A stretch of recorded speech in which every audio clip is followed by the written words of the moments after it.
اہل بیت کی ایک عظیم ہستی ہیں حضرت امام جعفر صادق رحمۃ اللہ تعالی علیہ۔ جب خلیفہ منصور نے آپ کو دیکھا تو آپ کو دیکھتے ہی آگ بگولا ہو گیا۔ منصور نے وہ خوشبو آپ کی داڑھی شریف پر لگانا شروع کی۔ دیکھیں نا کیسی عزت ملی۔ اللہ پاک ہمیں سادات کی بے حرمتی بے ادبی کرنے سے بچائے۔ حضرت زینب رضی اللہ تعالیٰ عنہ ان صحابیات میں سے ہیں جنہوں نے اپنی جانیں نبی پاک علیہ الصلوۃ والسلام کے لیے ہبا کر دی تھی۔ یہاں پر آپ کو یہ بات بتاتے چلیں کہ ازواج مطہرات میں سے صرف 2 ازواج ایسی ہیں جنہوں نے پیارے آقا علیہ الصلوۃ والسلام کی حیات ظاہری میں انتقال فرمایا۔ آپ لوگوں کو پیارے آقا علیہ الصلوۃ والسلام کے منہ مبارک کی زیارت کرواتی، جی ہاں، اور جس سے لوگ برکت حاصل کرتے۔ خدا کی رضا چاہتے ہیں دعا، خدا چاہتا ہے رضا۔ ناظرین ایک بار پھر بہت ہی خوبصورت ویب سیریز شان اہل بیت میں آپ کو مرحبا کہتے ہیں، اور آج انشاءاللہ ایک بار پھر اس میں خوبصورت ٹاپکس ڈسکس ہوں گے۔ امہات المومنین کا تذکرہ خیر پچھلی ایپیسوڈ میں ہوا تھا، 3 عظیم ہستیوں کا ذکر ہوا، اور آج انشاءاللہ ہم 4 امہات المومنین کا تذکرہ خیر کریں گے۔ مومنین کی مائیں ہیں، اور انشاءاللہ اس میں حضرت حفصہ، حضرت زینب بنت خزیمہ، حضرت ام سلمہ اور حضرت زینب بنت جحش رضی اللہ تعالی عنہن شامل ہیں۔ مگر ہمارے ایپیسوڈ کا ایک طریقہ ہے کہ ہم شروع میں آپ کو ایک بڑا امیزنگ واقعہ اہل بیت اطہاری سے متعلق سناتے ہیں۔ آج ہم سنائیں گے اہل بیت کی ایک عظیم ہستی ہیں حضرت امام جعفر صادق رحمۃ اللہ تعالی علیہ۔ آپ رحمۃ اللہ تعالی علیہ امام باقر کے بیٹے ہیں اور امام زین العابدین رحمۃ اللہ تعالی علیہ کے پوتے ہیں۔ ایک مرتبہ یہ ہوا کہ اس وقت کی خلیفہ منصور کو کسی نے آپ رحمۃ اللہ تعالی علیہ کے خلاف جھوٹی باتیں کر کے بہت زیادہ بھڑکا دیا، اور اتنا زیادہ بھڑکا دیا کہ وہ آپ رحمۃ اللہ تعالی علیہ کے معاذ اللہ قتل تک کی باتیں کرنے لگا۔ خیر منصور نے ایک دن آپ رحمۃ اللہ تعالی علیہ کو پیغام بھجوا کر اپنے پاس بلایا۔ جب آپ محل میں تشریف لائے تو کسی نے آپ سے کہا کہ آپ اللہ تعالیٰ کو یاد کریں، کیونکہ منصور کے شر کو اللہ کے سوا کوئی دور نہیں کر پائے گا، اور مجھے آپ پر خوف محسوس ہوتا ہے۔ اس کے جواب میں آپ نے صرف اتنا فرمایا، لا حول ولا قوت الا باللہ العلی العظیم۔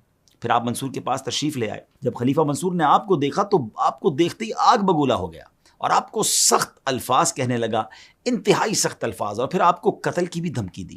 اس کی بات مکمل ہونے کے بعد آپ رحمۃ اللہ تعالی علیہ نے بہت ہی پیارے اور نرمی بھرے انداز میں اس سے فرمایا، یا امیر المومنین، حضرت سلیمان علیہ السلام کو بادشاہت عطا ہوئی، انہوں نے شکر کیا۔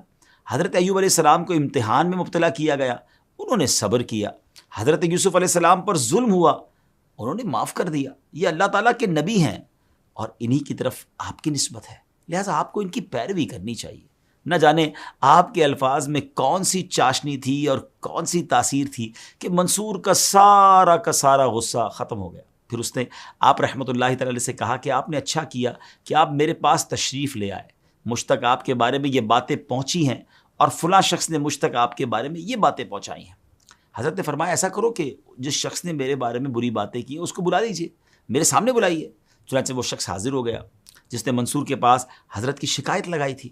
اس کے آتے ہی منصور نے کہا کہ تو نے جو مجھے حضرت جعفر صادق رضی اللہ تعالیٰ سے متعلق کہا تھا، کیا وہ درست ہے؟ اس نے کہا یا امیر المومنین، بالکل درست ہے۔ امام جعفر صادق رحمۃ اللہ تعالی بھی وہیں کھڑے تھے، یہ سب سن رہے تھے۔ آپ نے منصور سے فرمایا کہ اے امیر المومنین، اس سے قسم لیجیے۔ یہ سنتے ہی اس شخص نے فوراً جلدی سے کہا، عظمت والے خدا کی قسم جس کے سوا کوئی سچا معبود نہیں ہے، وہ غیب و شہادت کا جاننے والا واحد ہے، اس کا کوئی شریک نہیں ہے۔ اور پھر وہ اللہ تعالیٰ کی صفات شمار کرنے لگا۔ حضرت امام نے فرمایا کہ اے امیر المومنین، یہ وہ قسم اٹھائے جو میں اس سے قسم کہتا ہوں، جو قسم لیتا ہوں وہ اٹھائے۔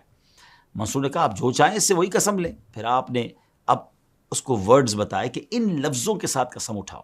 آپ نے فرمایا کہو کہ میں اللہ کی طاقت اور قدرت سے بری ہوں، اور اپنی طاقت اور قدرت پر اعتماد کرتا ہوں کہ جعفر نے ایسا ایسا کہا ہے۔ اس شخص نے جب یہ الفاظ سنے تو وہ ڈر گیا اور اس نے قسم اٹھانے سے انکار کر دیا۔ لیکن جب خلیفہ منصور نے اسے سخت نگاہوں سے دیکھا تو اس نے یہ قسم کھائی، اور ناظرین اس شخص کو قسم اٹھانے میں ایک لمحہ بھی نہ لگا تھا کہ اس کا پاؤں زمین پر پھسلا اور وہ اسی جگہ گر کر مر گیا۔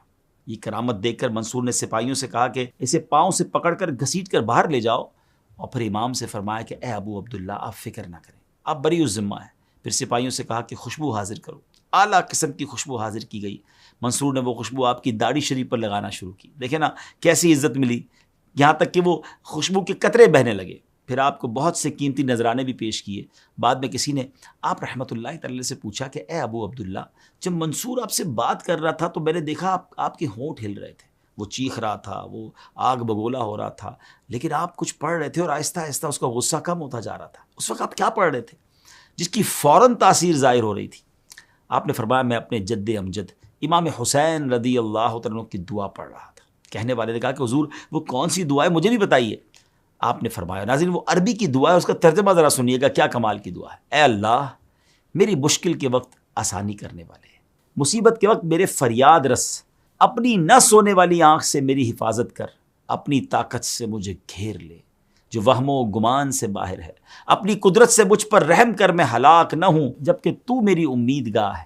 اے اللہ تو بہت بڑا ہے، جس سے میں ڈرتا ہوں تو اس پر قادر ہے. اے اللہ تیرے سبب میں اس کے سینے کو دفع کرتا ہوں اور اس کے شر سے بچتا ہوں، تو ہر ممکن پر قادر ہے. پھر اس پوچھنے والے نے کہا کہ آپ نے اس شخص کو جو منصور کے پاس آپ کی شکایت لے کر گیا تھا اس کو قسم سے روک دیا تھا اور اپنی الفاظ میں قسم لی تھی جس کے بعد وہ ہلاک ہو گیا، اس میں کیا راز ہے؟ آپ نے فرمایا کہ اس کی قسم میں اللہ تعالیٰ کی توحید و تمجید اور اس کی پاکی تھی. میں نے خیال کیا کہ ان مبارک الفاظ کی برکت سے اللہ تعالیٰ اس پر نرمی کرے گا اور اس کی سزا مؤخر کر دے گا، اور میں چاہتا تھا کہ اسے جلدی سزا ملے کیونکہ وہ جھوٹا الزام لگا رہا تھا. اس لیے میں نے اس پہ ہی قسم لی اور اس نے جھوٹی قسم کھائی، جس کے بعد اللہ تعالیٰ نے اسی وقت اس کو ہلاک کر دیا. اللہ پاک ہمیں سادات کی بے حرمتی بے ادبی کرنے سے بچائے اور ہماری نسلوں میں بھی کوئی عظیم ہستیوں کا گستاخ پیدا نہ ہو. ناظرین اب آتے ہیں نبی پاک کی آج 4 ازواج مطہرات، 4 امہات المومنین کا ذکر ہوگا. حضرت حفصہ، حضرت زینب بنت خزیمہ، حضرت ام سلمہ اور حضرت زینب بنت جہش رضی اللہ تعالیٰ عنہن. ان کے فضائل سنیں گے. پہلے ہم حضرت حفصہ رضی اللہ تعالیٰ عنہ کے بارے میں جانتے ہیں. آپ رضی اللہ تعالیٰ عنہ امیر المومنین حضرت عمر فاروق رضی اللہ تعالیٰ عنہ کی صاحبزادی ہیں. آپ پیارے آقا علیہ الصلوۃ والسلام کے اعلان نبوت سے 5 سال پہلے پیدا ہوئیں.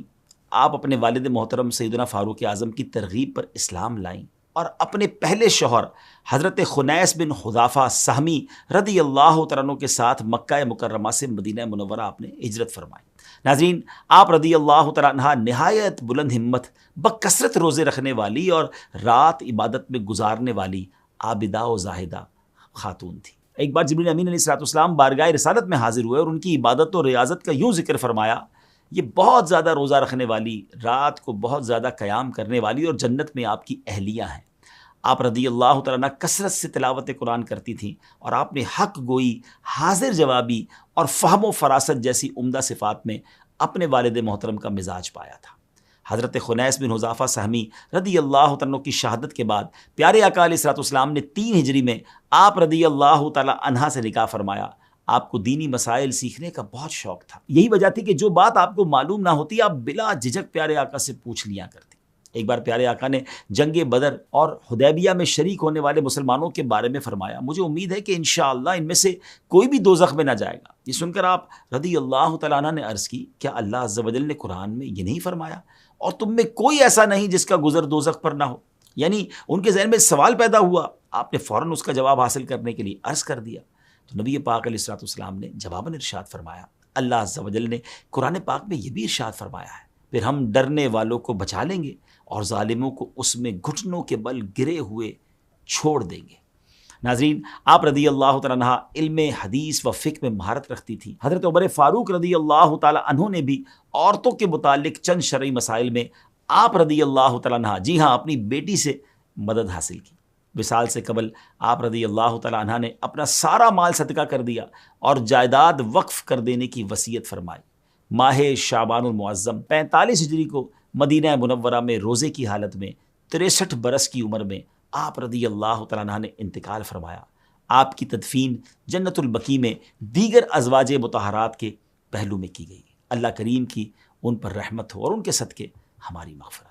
اب بات کرتے ہیں دوسری ام المومنین حضرت زینب بنت خزیمہ رضی اللہ تعالیٰ عنہ کی. ناظرین آپ کا شمار تاریخ کی ان ہستیوں میں ہوتا ہے جو غریبوں کا خیال رکھنے، مسکینوں کو نوازنے، رحم دلی، سخاوت اور فیاضی جیسے اوصاف میں نہایت بلند مقام پر فائز ہیں. یتیموں اور مسکینوں کے ساتھ مہربانی اور شفقت کے ساتھ پیش آنے اور انہیں کثرت کے ساتھ کھانا کھلانے کی وجہ سے آپ کا لقب بھی ام المساکین یعنی مسکینوں کی ماں مشہور ہو گیا تھا.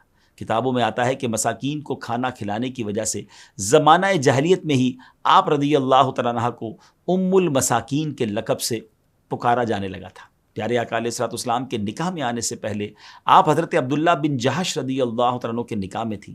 یہ رسول کریم علیہ الصلوۃ والسلام کے پھوپھی زاد بھائی ہیں اور قدیم الاسلام صحابہ کرام میں شامل ہیں، یعنی وہ صحابہ جو نبی پاک کے دار ارقم میں تشریف لے جانے سے پہلے اسلام لے آئے تھے۔ آپ رضی اللہ تعالیٰ عنہ نے غزوہ بدر و احد میں شرکت کی اور احد میں جام شہادت نوش فرمایا۔ حضرت عبداللہ بن جہش رضی اللہ عنہ کی شہادت کے بعد حضرت زینب نے پیارے آقا علیہ الصلوۃ والسلام کی زوجیت کا شرف پایا اور ام المومنین کے اعلیٰ مقام پر فائز ہوئیں۔ اس وقت حرم نبوی میں 3 ازواج مطہرات حضرت عائشہ صدیقہ، حضرت سودا اور حضرت حفصہ رضی اللہ تعالیٰ عنہ پہلے سے موجود تھیں، جبکہ حضرت خدیجہ الکبریٰ کا کم و بیش 6 سال پہلے انتقال ہو چکا تھا۔ روایت میں ہے کہ جب پیارے آقا علیہ الصلوۃ والسلام نے انہیں اپنے نکاح کا پیغام دیا تو انہوں نے اپنا معاملہ آپ علیہ الصلوۃ والسلام کے سپرد کر دیا۔ پھر آپ نے ان سے نکاح فرمایا اور 12.5 اوقیہ چاندی نکاح کا مہر مقرر فرمایا۔ ناظرین، حضرت زینب رضی اللہ تعالیٰ عنہ ان صحابیات میں سے ہیں جنہوں نے اپنی جانیں نبی پاک علیہ الصلوۃ والسلام کے لیے ہبہ کر دی تھی، اور ان کے بارے میں اللہ تعالیٰ نے یہ آیت نازل فرمائی جس کا ترجمہ ہے، ان میں سے جسے چاہو پیچھے ہٹاؤ اور ان میں سے جسے چاہو اپنے پاس جگہ دو، اور جنہیں تم نے علیحدہ کر دیا تھا ان میں سے جسے تمہارا جی چاہے اپنے قریب کر لو، تو اس میں بھی تم پر کچھ گناہ نہیں۔ چنانچہ بخاری شریف میں ہے کہ ام المومنین حضرت عائشہ صدیقہ رضی اللہ تعالیٰ عنہا فرماتی ہیں کہ میں ان عورتوں پر غیرت کرتی تھی جو اپنی جانیں نبی پاک علیہ الصلوۃ والسلام کو بخش دیتی تھی۔ میں کہتی تھی کیا عورت اپنی جان بخشتی ہے؟ پھر جب اللہ عز و جل نے یہ آیت اتاری تو میں نے عرض کیا کہ میں آپ کے رب کو نہیں دیکھتی مگر وہ آپ کی خواہش پوری کرنے میں جلدی فرماتا ہے۔ جبھی تو اعلیٰ حضرت کہتے ہیں نا، خدا کی رضا چاہتے ہیں دو عالم، خدا چاہتا ہے رضائے محمد۔ پیارے آقا علیہ الصلوۃ والسلام کی زوجیت میں آنے کے بعد فقط 8 ماہ بعد ہی ربیع الاخر 4 ہجری میں ہماری پیاری ماں حضرت زینب رضی اللہ تعالیٰ عنہ کا وصال ہو گیا۔ جی ہاں، صرف 8 ماہ ہی نبی پاک کی سنگت نصیب ہوئی، اور وصال کے وقت آپ رضی اللہ تعالیٰ عنہ کی عمر مبارک صرف 30 برس تھی۔ ناظرین، یہاں پر آپ کو یہ بات بتاتے چلیں کہ ازواج مطہرات میں سے صرف 2 ازواج ایسی ہیں جنہوں نے پیارے آقا علیہ الصلوۃ والسلام کی حیات ظاہری میں انتقال فرمایا۔ ایک تو ام المومنین حضرت خدیجہ الکبریٰ رضی اللہ تعالیٰ عنہ، انہوں نے اعلان نبوت کے 10ویں سال ماہ رمضان میں انتقال فرمایا، اور دوسری ام المومنین حضرت زینب بنت خزیمہ رضی اللہ تعالیٰ عنہ ہیں۔ آپ رضی اللہ تعالیٰ سے پہلے صرف حضرت خدیجہ کا انتقال ہوا تھا، اس وقت تک نماز جنازہ کا حکم نہیں آیا تھا، اس لیے حضرت خدیجہ رضی اللہ تعالیٰ عنہ کے جنازے پر نماز نہیں پڑھی گئی تھی، لہٰذا ازواج مطہرات میں صرف حضرت زینب بنت خزیمہ رضی اللہ تعالیٰ عنہ کو یہ آنر، یہ شرف حاصل ہوا کہ نبی پاک علیہ الصلوۃ والسلام نے آپ کی نماز جنازہ پڑھائی۔ اللہ اکبر۔ اب بات کرتے ہیں تیسری ام المومنین جن کے فضائل آج ہم نے سننے ہیں، وہ ہیں حضرت ام سلمہ رضی اللہ تعالیٰ عنہ۔ آپ رضی اللہ تعالیٰ عنہ کا نام ہند اور کنیت ام سلمہ ہے۔ آپ کا تعلق قبیلہ قریش سے تھا۔ آپ رضی اللہ تعالیٰ عنہ اسلام کے ابتدائی زمانے میں ہی نبی پاک علیہ الصلوۃ والسلام پر ایمان لے آئی تھی۔ آپ رضی اللہ تعالیٰ عنہ اسلام کی خاطر بہت سی تکلیفیں برداشت کرتے ہوئے پہلے حبشہ پھر مدینہ منورہ کی جانب ہجرت کر کے 2 مرتبہ ہجرت کرنے والے خوش نصیبوں میں شامل ہو گئیں۔ آپ رضی اللہ تعالیٰ عنہ عابدہ، زاہدہ، نہایت عقل مند اور فہم و فراست والی خاتون تھی۔ آپ رضی اللہ تعالیٰ عنہ کی پہلی شادی عبداللہ بن عبد الاسد رضی اللہ تعالیٰ عنہ سے ہوئی، جن سے 2 بیٹے اور 2 بیٹیاں پیدا ہوئیں۔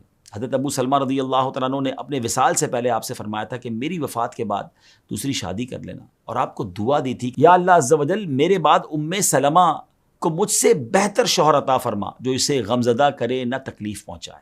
ابو سلمہ رضی اللہ تعالیٰ عنہ کی دعا کا ثمرہ یوں ظاہر ہوا کہ حضرت ام سلمہ رضی اللہ تعالیٰ عنہ کو اپنے شوہر کی وفات کے بعد شوال المکرم 4 ہجری میں نبی پاک علیہ الصلوۃ والسلام سے نکاح کا شرف مل گیا۔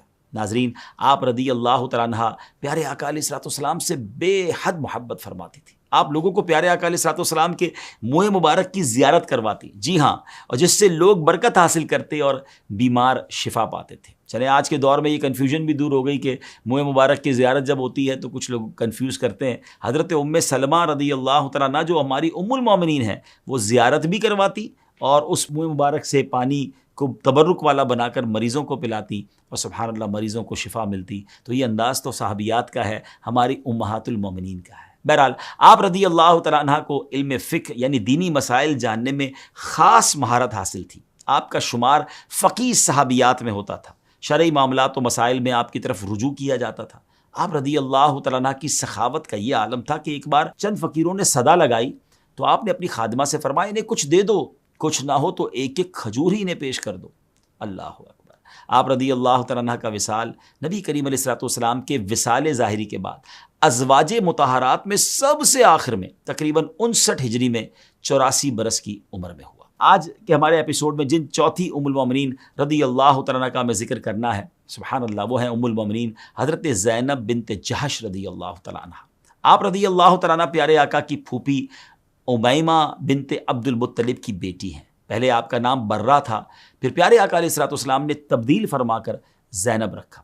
آپ رضی اللہ تعالیٰ عنہ کی کنیت ام حکم ہے، اور پیارے آقا نے آپ کو اوابہ کے لقب سے نوازا۔ اوابہ کا معنی ہے خشوع کرنے والی اور خدا کے حضور گڑ گڑانے والی۔ آپ رضی اللہ تعالیٰ عنہ قدیم الاسلام صحابیات میں سے ہیں۔ اسلام قبول کرنے کے بعد آپ نے حبشہ کی طرف دونوں ہجرتوں میں شرکت فرمائی، اور پھر پیارے آقا علیہ الصلوۃ والسلام کے ہجرت فرما کر مدینہ منورہ تشریف لانے کے بعد آپ نے بھی اپنے گھر والوں کے ساتھ حبشہ سے مدینہ منورہ کی طرف ہجرت کر لی۔ خوف خدا، تقوی و پرہیزگاری، عبادت و ریاضت، دنیا سے بے رغبتی اور جود و سخاوت وغیرہ، یہ آپ رضی اللہ تعالیٰ عنہ کے نمایاں اوصاف ہیں۔ ام المومنین حضرت عائشہ صدیقہ رضی اللہ تعالی عنہا حضرت زینب کے بارے میں فرماتی کہ میں نے ان سے بڑھ کر دیندار، اللہ سے ڈرنے والی، حق بات کہنے والی، صلہ رحمی کرنے والی اور صدقہ و خیرات کرنے والی کوئی عورت نہیں دیکھی۔ ناظرین، ایک مرتبہ کچھ ازواج مطہرات نے پیارے آقا علیہ الصلوۃ والسلام سے عرض کی کہ یا رسول اللہ، ہم میں سے کون سب سے پہلے آپ سے ملیں گی؟ تو نبی پاک نے فرمایا جس کے ہاتھ سب سے لمبے ہیں، یعنی جو زیادہ صدقہ و خیرات کرنے والی ہے۔ اس فرمان میں اشارہ تھا کہ حضرت زینب رضی اللہ تعالیٰ عنہ کی طرف، کیونکہ آپ کثرت سے صدقہ کرنے والی خاتون تھی۔ آپ خالیں دباغت کر کے ایک مخصوص طریقے سے انہیں سکھا کر انہیں سلائی کرتی اور پھر اس سے جو انکم ہوتی تھی وہ بھی اللہ پاک کی راہ میں صدقہ کر دیتی تھی۔ پیارے آقا علیہ الصلوۃ والسلام کا فرمان تو سچ ہوتا ہے، حق ہوتا ہے، اور ایسا ہی ہوا۔ نبی پاک علیہ الصلوۃ والسلام کے دنیا سے پردہ فرمانے کے بعد ازواج مطہرات میں سب سے پہلے آپ رضی اللہ تعالیٰ عنہ کا وصال ہوا، اور آپ کا سن وصال 20 ہجری ہے۔ یہ امیر المومنین حضرت عمر فاروق رضی اللہ تعالیٰ عنہ کا دور خلافت تھا۔ ناظرین، حضرت زینب رضی اللہ تعالیٰ عنہ نے بھی اپنے وصال سے پہلے صدقہ کرنے کی وصیت فرمائی تھی۔ آپ نے فرمایا تھا کہ میں نے اپنا کفن تیار کر رکھا ہے، ہو سکتا ہے کہ حضرت عمر بھی کفن بھیجیں، اگر وہ بھیجیں تو ان میں سے کسی ایک کو صدقہ کر دینا، اور مجھے قبر میں اتارنے کے بعد میرا پٹکا بھی صدقہ کر سکو تو کر دینا۔ یعنی کمر میں باندھنے والا ایک کپڑا، اس کو پٹکا کہتے ہیں، تو اللہ اکبر، وہ بھی صدقہ کرنے کا، وہ بھی فکر بھی تھی آپ کو، اور صدقہ کرنے کی وصیت بھی کی۔ اپنی وراثت میں آپ نے کوئی مال نہیں چھوڑا۔ ہاں، ایک گھر تھا جسے بعد میں ورثاء نے مسجد نبوی کی توسیع کرتے وقت ولید بن عبد الملک کے ہاتھ بیچ دیا تھا۔ حضرت عائشہ رضی اللہ تعالیٰ عنہ نے حضرت زینب کے انتقال پر یہ تعریفی اور عظیم کلمات فرمائے۔ ایک قابل تعریف اور بے مثال خاتون چل بسیں جو یتیموں اور بیواؤں کی پناہ گاہ تھی، اور فرمایا زینب نیک خاتون تھی۔ ناظرین، اب وقت ہوا ہے اپنے ایپیسوڈ کے اختتام کرنے کا، اور ہر بار ہم ایک خوبصورت گولڈن ورڈز اقوال زری میں سے الفاظ سنتے ہیں، اور آج بات کریں گے حضرت امام جعفر صادق رضی اللہ عنہ کی ایک نصیحت سنتے ہیں۔ یہ نصیحت آپ نے اپنے صاحبزادے حضرت امام موسیٰ کاظم رحمۃ اللہ تعالی کو فرمائی تھی، اور آپ نے فرمایا اے میرے بیٹے، جب زیارت کا ارادہ ہو تو نیک لوگوں کی زیارت کرو، بروں کی زیارت نہ کرو، کیونکہ برے لوگ وہ پتھر ہیں جن سے پانی نہیں نکلتا، وہ درخت ہیں جن کے پتے سبز نہیں ہوتے، اور وہ زمین ہیں جن سے نباتات نہیں اگتی۔ آئے ہائے، کیا خوبصورت الفاظ کے ذریعے سمجھایا کہ دوستی کس سے کرنی ہے، صحبت کس کی اپنانی ہے، اس کے ساتھ بیٹھیں جس سے دنیا اور آخرت کا فائدہ ہو، ورنہ ایسے بروں کے پاس بیٹھنا جہاں دنیا بھی برباد ہو جائے اور آخرت بھی برباد ہو جائے۔ یاد رہے کہ ہمیں اپنے دوست سلیکٹ کرتے وقت، اپنی کمپنی سلیکٹ کرتے وقت بڑا، جس کو کہتے ہیں نا کہ محتاط رہنا ہے۔ بڑا خوبصورت جملہ روایتوں میں ملتا ہے کہ دوست وہ ہوتا ہے جس کو دیکھ کر خدا یاد آ جائے۔ ناظرین، آخری میں یہ سوال چھوڑ کر جا رہا ہوں، چیک کر لیجئے، کوئی ایک دوست ایسا ہے ہمارا جس کو دیکھ کر خدا یاد آ جائے؟ نہیں ہے، تلاش کیجئے، اور ایسے دوست آپ کو الحمدللہ دعوت اسلامی کے ماحول میں مل جائیں گے۔ اللہ پاک ہماری صحبتوں کی حفاظت فرمائے، ہمیں نیک صحبتیں عطا فرمائے، نیک بنانے اور نیکوں میں بیٹھنا ہمیں نصیب فرمائے، اور ہمیں قیامت کے دن بھی نیکوں کے ساتھ اٹھائے۔ آمین بجاہ النبی الامین۔ صلو علی الحبیب صلی اللہ تعالی علی محمد صلی اللہ علیہ وسلم۔